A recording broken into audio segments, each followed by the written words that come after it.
to work this case. They're going to look at every aspect and try to figure out the exact cause. And I think the autopsy is going to be key, and the toxicology. But again, in my experience, that could take a while. He wasn't alone that night. Someone was there. One sentence, and the entire internet fell silent. Leslie Hackman's voice, trembling with emotion, has now been heard by millions. A private recording, never meant to be public, reveals shocking details about the Hollywood legend's final hours. What did investigators miss? Who was with Jean that night? What secrets lie buried beneath the surface of this tragedy? This story is not over. It has only just begun. The recording begins with static. Then Leslie Hackman's voice emerges, strained but determined. For weeks, the public had accepted the official story. Gene Hackman, 93, passed away peacefully in his Santa Fe home. His wife Betsy had died days earlier. The beloved actor, suffering from advanced Alzheimer's, hadn't realized she was gone. But the recording tells a different story. "Dad called me that night." Leslie's voice wavers in the viral clip. "He was lucid, frightened. He said someone was in the house." This statement contradicts everything we've been told about Hackman's mental state.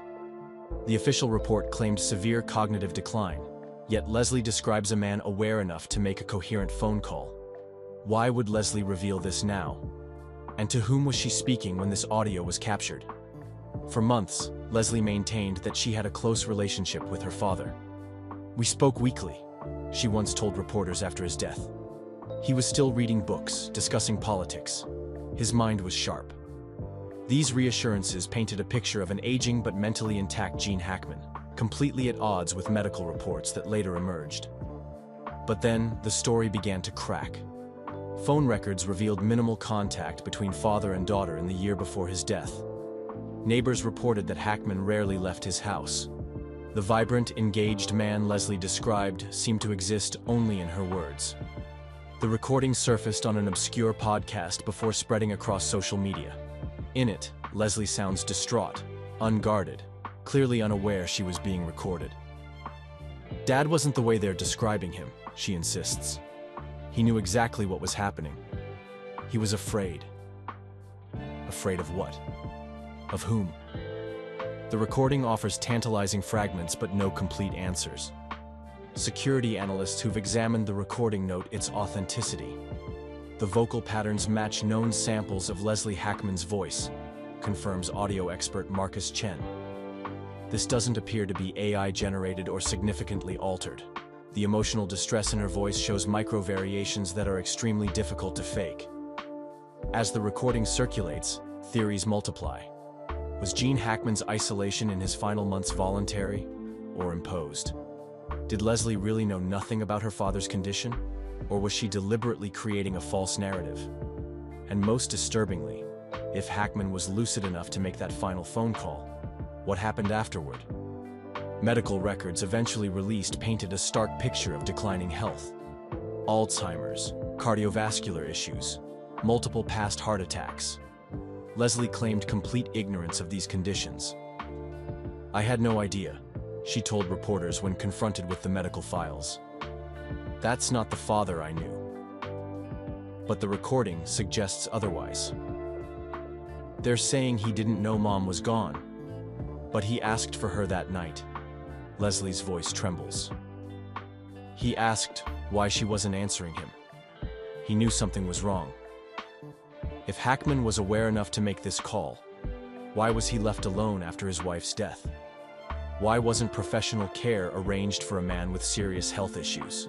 Family friends report that Leslie lived less than 2 hours away by plane, yet never visited in those critical final days. The most chilling part of the recording comes near the end. "I told him to lock the door, to call the police," Leslie recounts, her voice breaking. "He said it was too late, that they were already inside. Then the call just ended." When emergency services finally conducted a welfare check days later, they found Gene Hackman alone, deceased from apparent natural causes. No signs of forced entry, no evidence of intruders, just a legendary actor, alone in his home. Or was he? Chapter 2. The Daughter's Dilemma. The Santa Fe Police Department has declined to comment on the recording. A brief statement notes only that all evidence at the scene was consistent with natural causes, and that the case remains closed. This terse response has only fueled speculation. Digital forensics expert Dr. Sanjay Patel notes something peculiar about the recording's origin. It appears to have been made during what sounds like a therapy session, he observes. The audio quality suggests a room designed for privacy, and there's another voice occasionally heard in the background, likely a therapist or counselor. If true, this raises ethical questions about how the recording became public. Patient confidentiality is sacred in therapeutic settings. How did such a private moment find its way to the internet? And who would benefit from its release? Former friends of Hackman have begun speaking out about his final years. Gene became increasingly paranoid, reveals a longtime colleague who requested anonymity. He would talk about people watching the house, about threats he couldn't quite explain. We assumed it was the beginning stages of dementia. But what if it wasn't? Another friend from Hackman's earlier Hollywood days suggests something more troubling. Gene knew things, this source whispers. Things about powerful people. Things that happened decades ago that could still damage reputations today. He mostly kept quiet about it, but in later years, he started talking more freely. Some people might not have liked that. Hollywood has a long history of mysterious deaths and unanswered questions. From Marilyn Monroe to Natalie Wood, the line between coincidence and conspiracy often blurs beneath the spotlight. Was Gene Hackman simply another aging star whose decline was cloaked in secrecy to preserve his legendary image? Or is there something more sinister beneath the surface? The recording raises uncomfortable questions about Leslie Hackman herself. If her father truly made that frightened call, why didn't she immediately alert authorities? Why maintain for months that he was mentally sharp, then pivot to claiming no knowledge of his health struggles? Was she protecting someone? Or something? I didn't want the world to remember him that way, Leslie says near the recording's end, her voice barely audible. But now I can't stop thinking about his last words. Those last words remain unspecified in the recording, another mystery in a case full of them. As the recording continues to spread across the internet, experts analyze every word, every breath, seeking clues. Journalists dig into phone records, attempting to verify if such a call was even possible. Medical professionals debate whether Hackman's reported condition would have allowed for moments of lucidity. Dr. Elizabeth Murray, a neurologist specializing in Alzheimer's disease, offers some perspective. Even in advanced stages, patients can experience periods of clarity, she explains. These windows are unpredictable and often brief, but during them, a patient might seem almost like their former self. It's entirely possible that Mr. Hackman had such a moment and reached out to his daughter. But others aren't convinced. The timeline doesn't add up, argues retired Detective Samuel Wilson, who has reviewed the case out of personal interest. If Hackman made this call when his daughter claims, it would have been after the estimated time of death in the coroner's report. That's not just unlikely, it's impossible. Meanwhile, Leslie Hackman has retreated from public view, refusing all interview requests. Her representatives issued a brief statement questioning the recording's authenticity and requesting privacy during this difficult time. But the genie cannot be put back in the bottle. Millions have heard her words, and the questions they raise cannot be easily dismissed. Chapter 3. The Hidden History. Gene Hackman's life before Hollywood remains relatively unknown to most fans. Born in 1930, he served in the United States Marine Corps, worked as a field radio operator, and held various jobs before pursuing acting. This period of his life, the formative years before fame, has received renewed scrutiny in light of the recording. Gene saw things during his time in the service, claims a veteran who served alongside him. Things that troubled him deeply. He rarely spoke about it, but when he did, you could tell those memories never left him. Could these early experiences connect somehow to his final moments? It seems far-fetched, yet the recording suggests Hackman was afraid of something specific, or someone, in those last hours. The recording contains another curious detail that investigators have seized upon. At one point, Leslie mentions the documents her father had kept.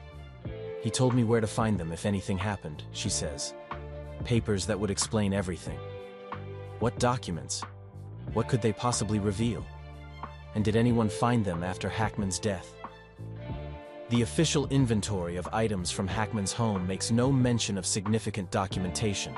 Standard personal papers, yes. Insurance policies, medical records, identification. Nothing that would seem to explain everything.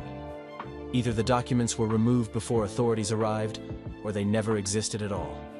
Leslie's voice grows more agitated when discussing these papers. "Someone got to them first," she insists. "They were gone when I finally got there. The safe was empty." This claim raises more questions than it answers. If Leslie knew about these important documents, why wait until after her father's death to retrieve them? If she truly believed something suspicious had occurred, why not alert authorities immediately? Chapter 4. The Santa Fe Mystery. Hackman's Santa Fe home has become an object of fascination for amateur sleuths.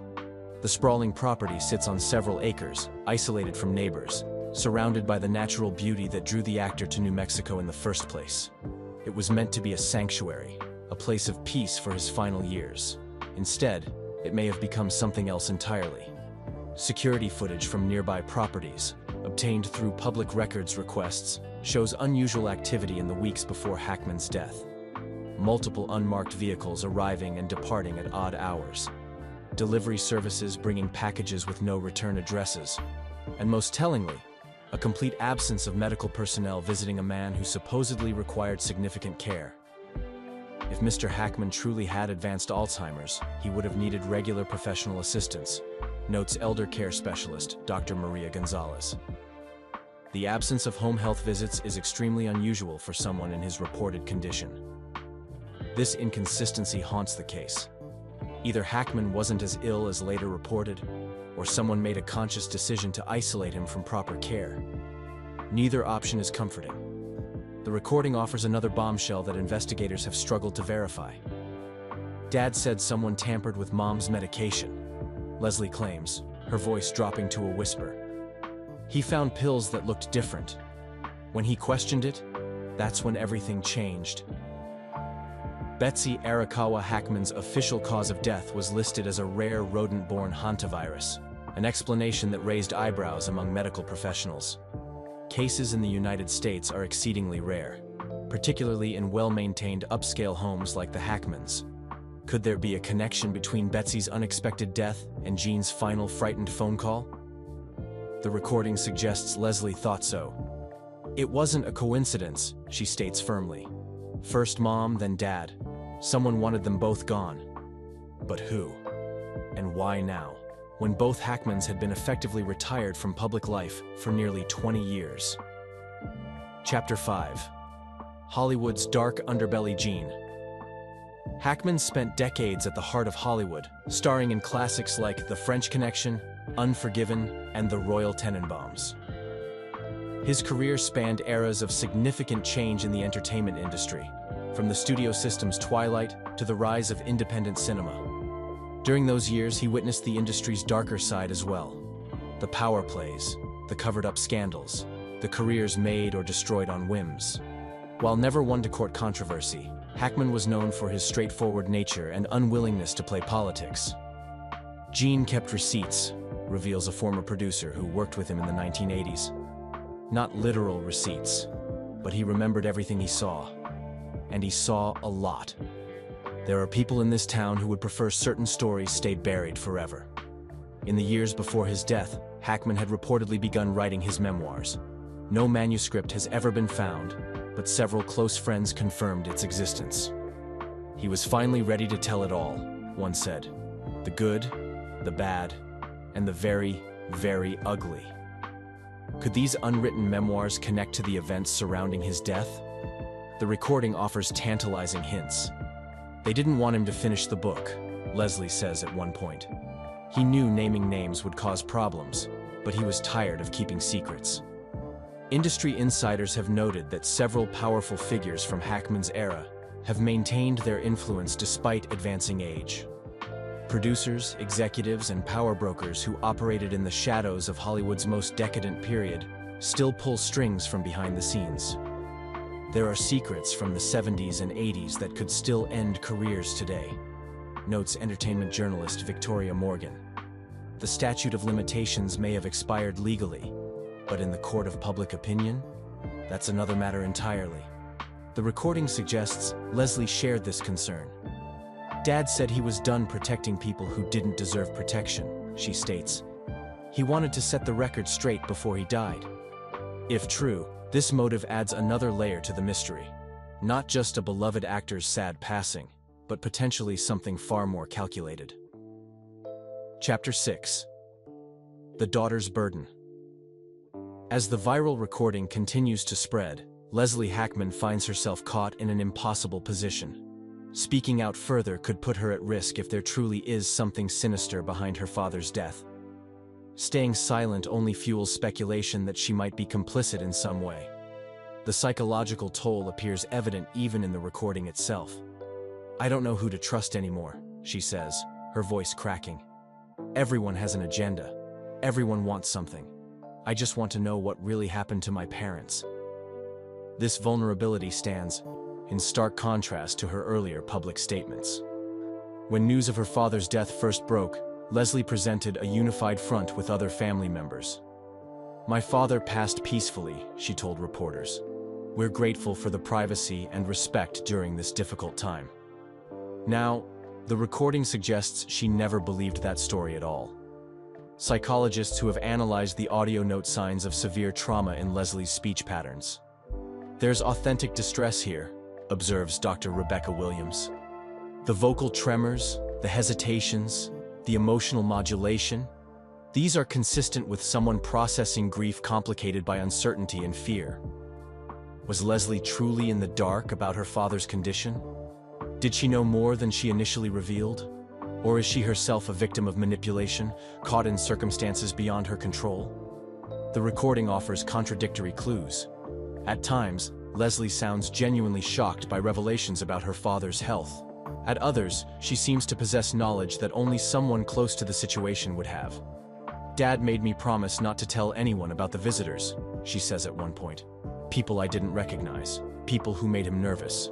He said it was better if I stayed away." This statement, if true, might explain Leslie's absence in her father's final days. Not neglect, but a deliberate strategy for her own protection. Yet it contradicts her earlier claims of regular contact and close connection. Security consultants familiar with high-profile cases note the pattern. "It's not uncommon for family members to be kept at a distance when there's a perceived threat," explains former FBI agent Thomas Blake. The logic, however flawed, is that separation provides protection through ignorance. If you don't know anything, you can't be targeted for what you know. As the recording concludes, Leslie makes her most disturbing claim yet. "I think they were watching me too," she whispers. "Strange cars outside my house. Calls from numbers that don't exist. It didn't stop when Dad died. It got worse." The recording ends abruptly after these words, cut off mid-sentence as Leslie begins to elaborate. This sudden conclusion has only fueled more speculation. Was this intentional editing? Did Leslie realize she had said too much? Or was there external intervention to prevent further revelations? Gene Hackman spent his career bringing complex characters to life on screen. Now, in death, he has become a character in a mystery that grows more complex by the day. Was he the declining, confused man described in medical reports? The sharp, engaged father Leslie initially portrayed? Or the frightened, lucid man on that final phone call? The truth may lie somewhere in between, or beyond anything we've yet imagined. As one former Hollywood security consultant noted, the rich and famous live different lives than the rest of us. They die different deaths too. And sometimes, the truth about those deaths never sees the light of day. For now, the recording continues to spread, raising questions with no easy answers. About a daughter's relationship with her famous father. About the isolation of aging stars. About what might have happened in a Santa Fe home on a quiet night. And most importantly, about who might have been there with Gene Hackman when he took his final breath. This story does not have a real ending. It is just one of many mysteries left open in Hollywood history, where reality and fiction blend, where the truth is sometimes never known. And for those who still ask questions, there is only one truth. Silence may be the biggest answer.